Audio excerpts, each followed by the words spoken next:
Mateus 16, versos de 13 a 20, né? Papa, invenção humana? Sim ou não?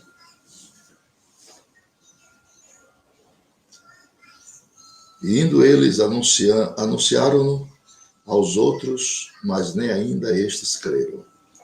Finalmente apareceu aos 11, estando eles assentados juntamente, lançou-lhes em rosto sua incredulidade e dureza de coração, por não haverem crido nos que o tinham visto já ressuscitado. E disse-lhes por todo o mundo, pregar o evangelho a toda criatura. Quem crer e for batizado será salvo, quem não crer será condenado. E estes sinais seguirão os que crerem. Meu nome expulsarão os demônios, falarão novas línguas, pegarão nas serpentes. Se beberem alguma coisa mortífera, não lhes farão dano algum, e porão as mãos sobre os enfermos e os curarão. Ora, o Senhor, depois de ele ter falado, foi recebido no céu e assentou-se à direita de Deus. E eles, tendo partido, pregaram por todas as partes, cooperando com eles o Senhor e confirmando a palavra com os sinais que se seguiram. Amém e amém. Glória a Deus. Queridos e amados irmãos, nós escrevemos este livro, são 10 volumes, que já falei para vocês, chamado Pedaços de Maná. Esse livro aqui, Pedaços de Maná. E eu escolhi este tema para falar em vocês em poucos minutos, até que os rapazes cheguem para nos levar. Papa, invenção humana? É uma pergunta. A Bíblia ensina que as Escrituras devem ser usadas como medidas padrão para determinar a verdade da mentira. Em Gálatas capítulo 1, verso de 8 a 9, Paulo afirma que nem é quem ensina, mas o que está sendo ensinado, que deve ser usado para diferenciar a verdade da mentira. Apesar da Igreja Católica Romana continuar a lançar a maldição, o anátema, aqueles que rejeitam a autoridade do Papa, as Escrituras reservam tal maldição àqueles que ensinarem um evangelho diferente. Gálatas 1, 8 e 9. O mundo fica fascinado com o progresso, com o processo usado pela Igreja Católica Romana para escolher o novo Papa. Recebemos relatos detalhados de todas as tradições que cercam a seleção de um Papa. Os eventos são mostrados passo a passo. Mas, em meio a todo alvoroço, muitos perguntam de onde o Papa veio. É uma pergunta, né?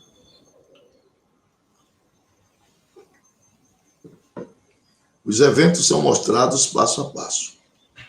Certamente não foi a partir da Bíblia, porque os papas não são mencionados no texto bíblico. Nem você encontra os cardeais e muito menos as eleições ou fumaça colorida e coisas semelhantes na palavra de Deus.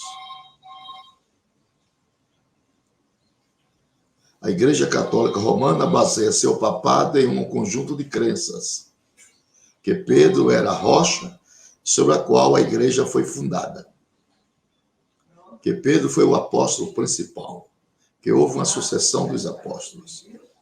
Enquanto outras denominações rejeitam o papado, a Igreja Católica Romana não está sozinha nestes princípios básicos.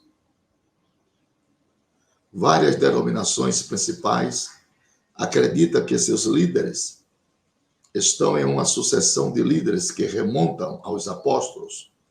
Um líder ser nomeado por outros líderes, que por sua vez foram nomeados, e assim sucessivamente, de volta aos dias dos apóstolos.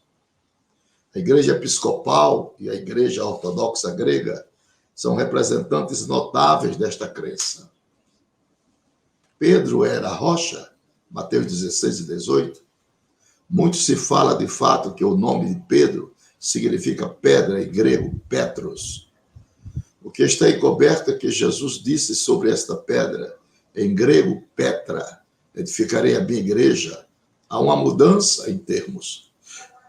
Para contornar a dificuldade, você vai encontrar pessoas dizendo que Mateus foi escrito originalmente em aramaico, onde as duas palavras são as mesmas. Em seguida, é argumentado que a diferença foi introduzida pelo tradutor para trazer variações estilísticas, porque seria mais fácil de ler em grego. O resultado disso tudo, irmãos, é que a igreja foi edificada na confissão de Pedro e não em Pedro. É diferente. A igreja do Senhor é edificada na confissão. Se a igreja fosse edificada em Pedro, muitos que já tinham desaparecido do mapa. Muitos que já tinham desaparecido do mapa. De tal forma que a igreja é edificada em Cristo e na confissão do apóstolo. Por isso que a igreja permanece, rompendo as maiores dificuldades dos tempos e permanecendo fiel à sua vocação sacerdotal de levar a palavra de Deus aos povos. A igreja é indestrutível. É indestrutível. Deus se utiliza do sangue dos mártires, melhor, se utilizou para a projeção da grandeza do evangelho. Aleluia! O evangelho, a igreja, ela está envolta em muitos mistérios. A igreja é o mistério de Deus na terra. Ela está fundamentada em Jesus Cristo e ela é consignada como mistério de Deus na terra. A igreja do Senhor Jesus, ela está fundamentada nas escrituras sagradas, na vocação, na onisciência divina, e ela foi projetada por Deus para que ela projetasse a ação ditosa, pungente e significativa do Evangelho de Cristo Jesus.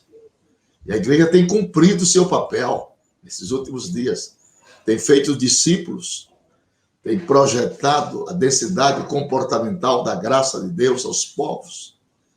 E o nome de Deus tem sido glorificado através da sua igreja, que é o seu maior patrimônio aqui nesta terra. A igreja do Senhor é o maior patrimônio. Então a igreja não foi edificada em papa, nem foi edificada em Pedro, nem foi edificada em pastor. A igreja é edificada em Jesus Cristo, a rocha dos séculos, a resplandecente estrela da manhã, o alfa e o ômega, o princípio e o fim, aquele que era, que é e que vai voltar. Então esta é a igreja peregrina, a igreja que não tem sua pátria permanente aqui nesta terra, mas aspira, deseja a sua pátria celestial, que é o céu.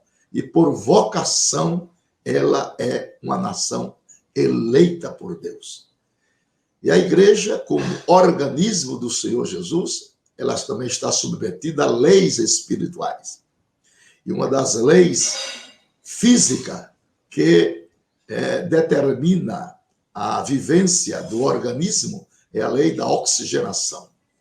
Você respira oxigênio e solta o monóxido de carbono. As plantas absorvem o monóxido de carbono e oferecem oxigênio. Vem a palavra grega pneuma, que significa espírito. Então, como ser humano, preciso de ar para respirar para os meus pulmões, como igreja, como organismo espiritual, eu preciso do espírito. Uma igreja, ela está sob a tutela do Espírito Santo, a direção do Espírito Santo, a cobertura do Espírito Santo, a vocação do Espírito Santo, a determinação do Espírito Santo, a inspiração do Espírito Santo. Então, o Espírito Santo é o paráclito de Deus na terra, é o consolador, é autossuficiente para presidir os destinos da sua igreja, da igreja de Cristo, aqui nesta terra.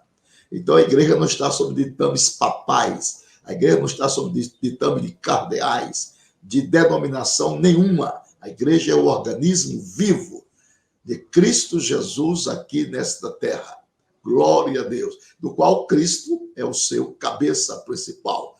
cabeça pensante. E o corpo vai para onde a cabeça leva. Então, quem dirige a igreja é o cabeça, é Jesus Cristo, sobre a tutela do Espírito Santo, que inspira a igreja, que revela os dons preciosos à igreja do Senhor. Então, de veras e de fato, o Papa é o modismo, que era chamado também de reis naquela época, né? É o modismo religioso desta dominação chamada católica apostólica romana. Eles não sabem nem o significado da palavra católico e se titularizam católico, mas na realidade, católico quer dizer universal. Apostólico quer dizer descender ou ascender da doutrina dos apóstolos. E romano significa ter como vigário o Papa de Roma. No nosso caso é diferente. Nosso vigário é Cristo Jesus. Louvado seja o nome do Senhor. Ele é o nosso intercessor, é o nosso intermediário, é o nosso mediador, é aquele que intercede por nós diante do Pai, que ora por nós, aleluia. Nós temos um Senhor que intercede dioturnamente pela sua igreja. Suficiência devida e necessária para a igreja manter-se de vitória em vitória, de glória em glória, de gozo em gozo, de fé em fé. De tal forma, queridos e amados irmãos, eu me dou por muito feliz e muito grato a Deus por ter Jesus Cristo como cabeça deste corpo chamado igreja. A igreja do Senhor Jesus Cristo, imaculada, sem mancha, sem ruga, nem coisa semelhante, mas santa e irrepreensível. A igreja é o maior tesouro que Deus tem desta terra, composto de homens e mulheres, lavados e redimidos no precioso sangue de Jesus Cristo, o Cordeiro de Deus que tira o pecado do mundo. Esta é a noiva aureolada de grandezas ímpar. Esta é a noiva cheia do Espírito Santo, de esperança e de uma vocação sacerdotal dada, otorgada por Jesus Cristo no Calvário. A igreja do Senhor Jesus é de precioso valor para Deus. Os pastores são os seus guias espirituais, mas o sumo pastor é Jesus Cristo, pastor e bispo de nossas almas. Louvado seja o nome do Senhor Jesus Cristo. De tal forma que nós não somos dirigidos pelo vigário fidei, o Papa de Roma. Não, Senhor. Nós somos dirigidos por Jesus Cristo e pelo Santo Espírito, que é o vigário de Cristo aqui na terra.